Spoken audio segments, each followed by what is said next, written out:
नमस्कार। चलिए आज बात करते हैं सूचना प्रौद्योगिकी यानी आईटी के 60 साल के सफर के बारे में। ये एक ऐसी यात्रा है जिसने सचमुच हमारी दुनिया का नक्शा ही बदल दिया है, उन विशालकाय मशीनों से लेकर आज के क्लाउड तक। जरा इन दो तस्वीरों पर एक नज़र डालिए। एक तरफ एक कंप्यूटर है जो एक पूरे कमरे के बराबर है, और दूसरी तरफ वो कंप्यूटर जो शायद अभी हमारी मेज पर रखा है। सवाल तो यही उठता है कि हम यहां से वहां तक इतनी तेजी से आखिर पहुंचे कैसे। ठीक है, तो इस कहानी में आगे बढ़ने से पहले ये समझना जरूरी है कि सूचना प्रौद्योगिकी या आईटी असल में है क्या।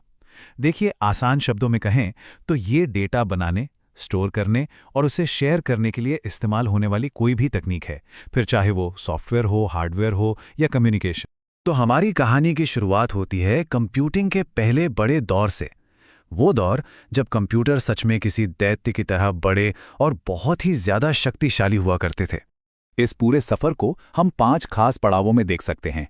शुरुआत हुई मेन फ्रेम युग से, फिर आए पर्सनल कंप्यूटर, उसके बाद आया क्लाइंट सर्वर का जमाना, फिर आज का क्लाउड कंप्यूटिंग, और अब हम भविष्य यानी क्वांटम कंप्यूटिंग की तरफ देख रहे हैं। यही हमारे आज के विश्लेषण का एक तरह से रोड मैप है। ये था मेन फ्रेम युग। ये मशीनें जैसे कि 1964 का IBM 360 सेंट्रलाइज्ड होती थीं, मतलब सारी कंप्यूटिंग एक ही जगह से होती थी और ये मशीनें दूर बैठे टर्मिनलों से अरबों कैलकुलेशंस को प्रोसेस कर सकती थीं। लेकिन फिर आया एक बहुत बड़ा मोड़। कंप्यूटिंग की जो ताकत एक सेंट्रल मशीन में बंद थी, वो वहां से निकलकर आम लोगों के हाथों में आने लगी। तो सवाल यह है कि इस बदलाव की जरूरत ही क्यों पड़ी। असल में मेनफ्रेम बहुत बहुत महंगे थे और आम इंसान की पहुंच से कोसों दूर थे। इसका सीधा मतलब यह था कि कंप्यूटिंग की सारी ताकत कुछ गिनी चुनी बड़ी कंपनियों और सरकारों के हाथ में थी। छोटे व्यापार और आम लोगों के लिए इनोवेशन एक तरह से रुका हुआ था। और बस इसी जरूरत ने पर्सनल कंप्यूटर यानी पीसी को जन्म दिया। इसने कंप्यूटिंग को हर किसी के लिए मुमकिन बना दिया।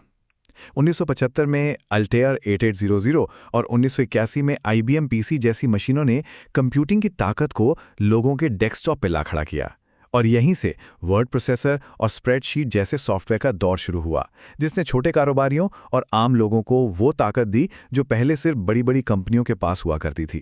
तो अब लोगों के पास अपने कंप्यूटर तो आ गए थे, लेकिन वो सब अकेले अकेले काम करते थे। अब अगली और सबसे बड़ी चुनौती थी इन सभी कंप्यूटरों को एक दूसरे से कनेक्ट करना। सोच कर देखिए, हर कंप्यूटर एक अकेले द्वीप की तरह था। वो अपने आप में तो शक्तिशाली थे, लेकिन उनके पास जानकारी या रिसोर्स शेयर करने का कोई तरीका नहीं था, और ये एक बहुत बड़ी रुकावट थी। इस समस्या का हल निकला क्लाइंट सर्वर मॉडल के रूप में।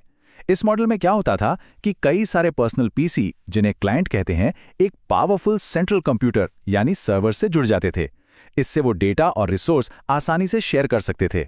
इसी मॉडल ने हमारे आज के नेटवर्क की नींव रखी।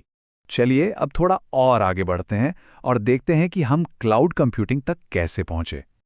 असली क्रांति तो तब आई जब इंटरनेट तेज हुआ। 1999 में सेल्सफोर्स ने पहला SaaS यानी software as a service model launch किया। इसका मतलब यह था कि अब आपको अपने कंप्यूटर पर महंगे सॉफ्टवेयर इंस्टॉल करने या सर्वर को मेंटेन करने की कोई जरूरत नहीं थी। आप बस इंटरनेट के जरिए उसे इस्तेमाल कर सकते थे। आज गूगल, माइक्रोसॉफ्ट और Amazon जैसी कंपनियां इसी फील्ड में सबसे आगे हैं, जो हमें जब चाहे तब कंप्यूटिंग पावर और सेवाएं देती हैं। तो अगला पड़ाव क्या है? एक्सपर्ट्स का मानना है कि ये क्वांटम कंप्यूटिंग है, आईटी के विकास का अगला सबसे बड़ा कदम।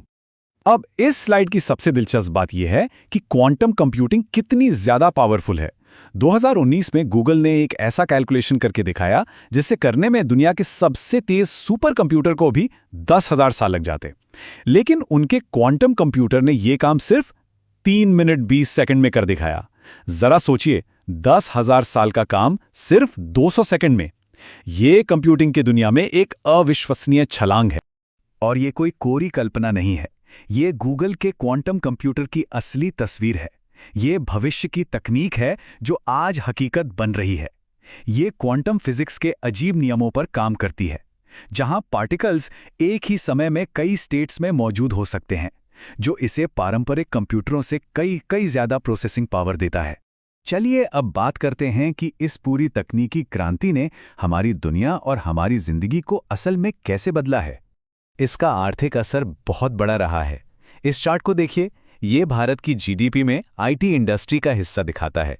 1992-93 में ये 1% से भी कम था, लेकिन 2019-20 तक आते आते ये बढ़कर 8% हो गया। और इसका असर हमारी रोजमर्रा की जिंदगी पर भी साफ दिखता है। शिक्षा में ई लर्निंग प्लेटफॉर्म्स को देख लीजिए, हेल्थ केयर में डिजिटल डिवाइसेस को देख लीजिए, या ऑनलाइन शॉपिंग को ही ले लीजिए, जिसने खरीदारी का पूरा तरीका ही बदल कर रख दिया है। एक बहुत ही सीधा साधा उदाहरण लेते हैं। पहले सुपरमार्केट में कर्मचारी हर सामान की कीमत हाथ से टाइप करते थे। आज वो बस एक बारकोड स्कैनर का इस्तेमाल करते हैं।